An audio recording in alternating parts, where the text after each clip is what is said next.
Welcome to the debate. So the year is 1973, and for Detroit, it's a crisis. You've got soaring insurance rates, new EGR emissions rules, and the switch to unleaded fuel is just choking the life out of the V8. Most car makers just surrendered. But Pontiac, they didn't. They built the Super Duty 455. So I'm arguing that the 1973 Firebird Trans Am SD 455 was truly the last real muscle car, a final heroic act of engineering defiance. And I see it a little differently. I see the SD455 not as a hero, but as, well, a tragedy. It was this strangled giant, defined less by what it was and more by what the government wouldn't let it be. For me, it wasn't the last muscle car, it was the first victim of the malaise era, a machine just heavily compromised by a reality it couldn't escape. See, that victim narrative, I think it ignores the sheer audacity of what Pontiac did. This wasn't some standard option package, it was a skunkworks project, run by engineers like Herb Adams and Skip McCulley. While Ford and Chrysler were packing up their racing programs, these guys essentially smuggled a race engine onto the production line. The SD455 used a unique block, casting number 490132.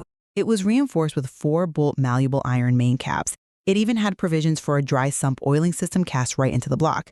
I mean, that is pure SCCA Trans Am racing DNA. Okay, but that DNA implies potential, not reality. You have to look at the execution. You talk about that bottom-end strength, which I'll grant you was completely over-engineered, but the top end was just suffocated. To run on the new low-lead fuel, they had to drop the compression ratio to a dismal 8.4 to 1. And just look at the shaker scoop, the very symbol of the Trans Am's aggression. On the SD455, it was literally riveted shut on the assembly line to meet noise regulations. It's a racehorse with its legs tied together.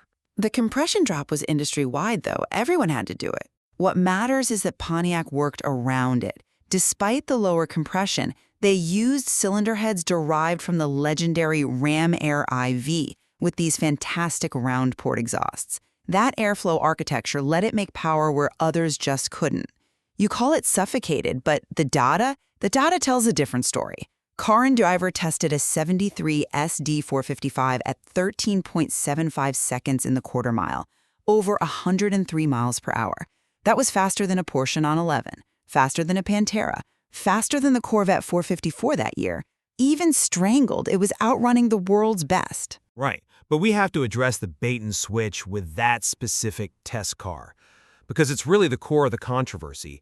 The press cars like the one Car and Driver had were pre-production models. They were running the 041 camshaft, the really aggressive grind from the Ram Air 4. But when it came time for EPA certification, that cam couldn't pass the 4,000-mile emissions test.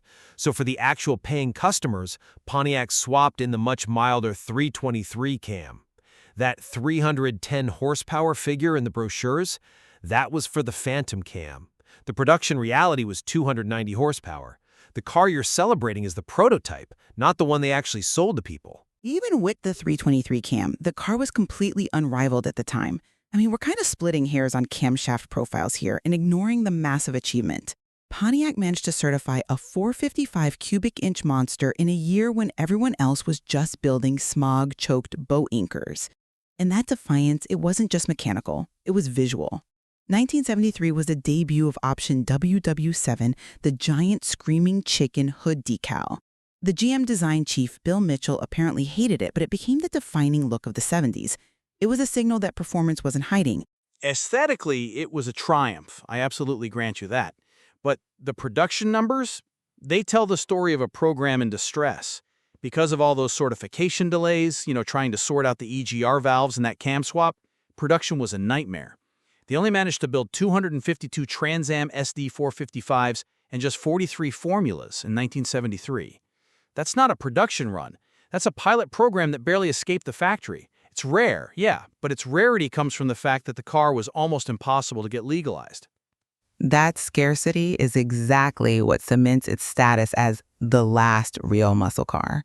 It was the final time an American manufacturer really went to the mat for pure performance. risking millions to build a car that by all rights shouldn't have existed. It proved that performance could survive regulation, and it secured Pontiac's image for the rest of the decade. And I still see it as the bridge to the malaise era. It was the last gasp of the 60s, heavily sedated to survive the 70s. It is legendary, absolutely. But for me, it stands as a monument to compromise. Well, whether you see it as a compromise or a triumph, the 1973 SD455 was without a doubt the most significant American performance car of the mid-70s. On that we can certainly agree. It was the king of a dying hill. Thanks for listening to The Debate.